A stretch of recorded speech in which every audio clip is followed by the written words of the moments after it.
Pleasure, Andrew.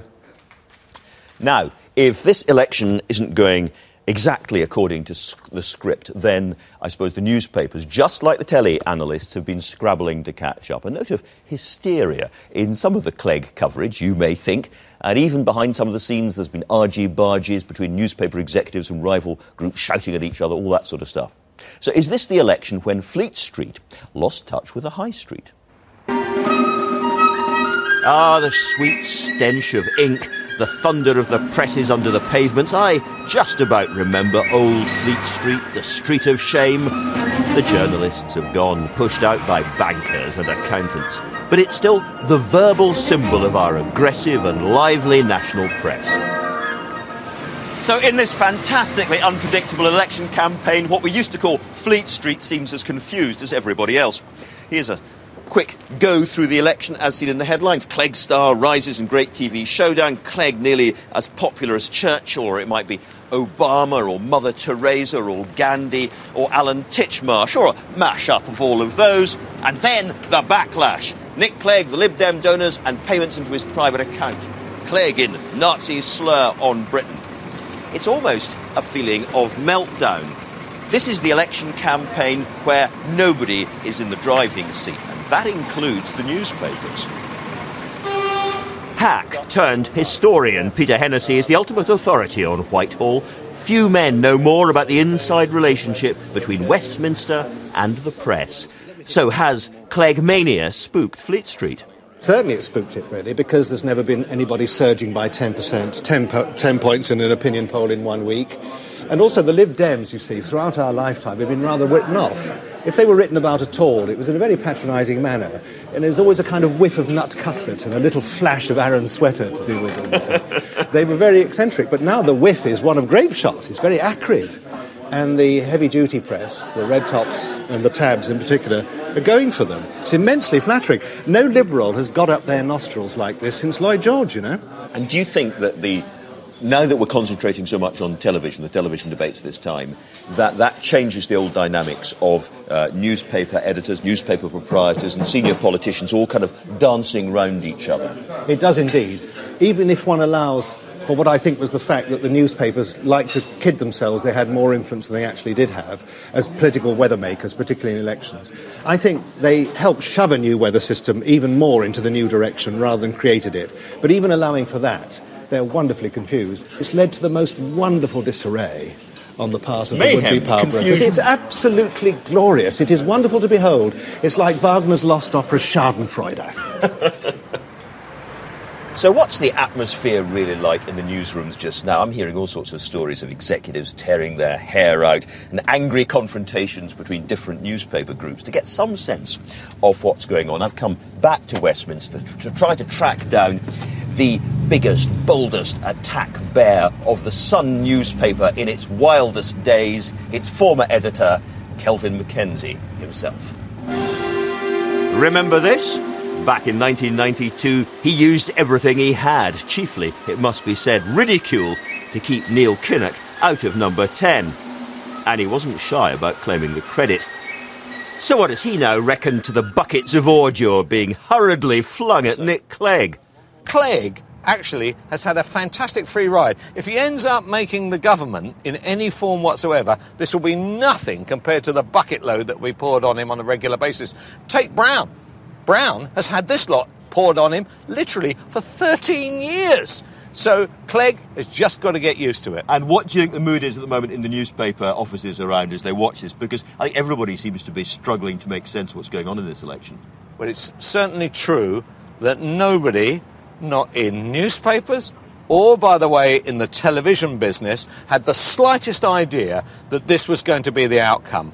However, it hasn't taken them long to get on board. In my time, if we stuck politics on the front page of The Sun, thank you and good night. And I used to spend my entire time trying to find kiss and tells, EastEnders soap stories, anything that could happen to avoid putting the words Major, Kinnock, or even Thatcher on page one. Not true today. Sun editor, happy as Larry at all this. and he describes it as a great story. Even although the Sun is endorsing the Tories, this is still a great story. In reality, it was never the case that it was the Sun what won it back in '92, was it? No, it was it's the Sun, it was the voters what won it. But you know, newspaper editors like to give themselves, especially if you're a Sun editor, give yourself a bit of that. Oh, we did it. We dragged them over the line. Wrote a headline about Kinnett, saw him off. That headline, he said, cost him the premiership. And the other thing it cost me, though, was most of my colleagues who've been successful in this kind of game have ended up with peerages or Ks or gongs, right? It's behind you. It's waiting for you. There Right, it is. right. Well, can I The just House tell of you Lords. I've had nothing. Not a peerage, not Lord Kelv, not Sir Kelv, nothing. It's an outrage. And this is really why I want Cameron to get elected, because it's about time this injustice was put right. The great Lord Mackenzie of Wapping. Not yet, anyway. Nick Clegg is different, of course. Right in the middle of this crucial and finely balanced election campaign, he announced he was taking the day off to spend with his family. Now, he's under fire over his own background, his policies on immigration, crime, Europe, defence, but he insists the Liberal Democrats offer people the practical hope that so many people are looking for. Nick Clegg joins me now. Welcome. It's good to be here. In your wildest dreams at the beginning of this campaign, did you ever expect it to be like this? Oh, I think it's taken everyone by surprise. Including you. Of course. But the one thing which I've always felt for a long time has been there is a sort of almost suppressed, desire amongst many people in Britain for more choice in politics. In so many other walks of our lives, we have a lot of choice, from the mobile phones we use, the holidays we go on, the food we buy, and only uniquely in politics are people being told you can only choose between two old products, if you like. So I always knew at one point, all the evidence has been there for ages. You must have woken up the day after that first debate and thought, stat me, or whatever we can say on a Sunday morning. I didn't expect this. Well, no, but as I say, I think there has been this disaffection with the way things have been going on in politics for a long time. Now, the last two general elections, remember, more people didn't vote than voted for the winning party. If you needed any sign that alarm bells were ringing about the state of our democracy before this, I think what's happened is that this has now become crystallised, in a sense, because of the innovation of the leaders' debates, and it's given people that hope, that enthusiasm that this time things might be different. Let's turn to some of the policies themselves. Immigration. Yeah. You moved from using the word amnesty to earn citizenship, and I slightly wonder why. But nonetheless, whichever it is, how many people are we talking about? Well, we can't tell, bluntly, because this is all about a problem which has been caused by a succession of Labour and Conservative governments presiding over chaos in the immigration system and allowing large people to come here illegally. Now, can I just, because this is very important, we can have two choices on this. We can deny the problem exists and come up with the most bizarre solutions, like I think Gordon Brown says he's going to deport people when he doesn't even know where they live, or we can try and do something about it. All right, if we deny you have made this point. Yeah, but if we deny it, see, but this is the thing that I think needs explaining. If we deny the existence of this problem, this pool of people who are living here in the shadows of our economy, the only people who benefit are criminal gangs and criminal employers. Well, let's not deny that. Let's not deny the problem, and let's look at the sort of numbers that people have been coming up with. Seem quite plausible to a lot of those working with migrants and looking at the issue. About 1.1 million people is a figure used on the front of the Sunday Times this morning.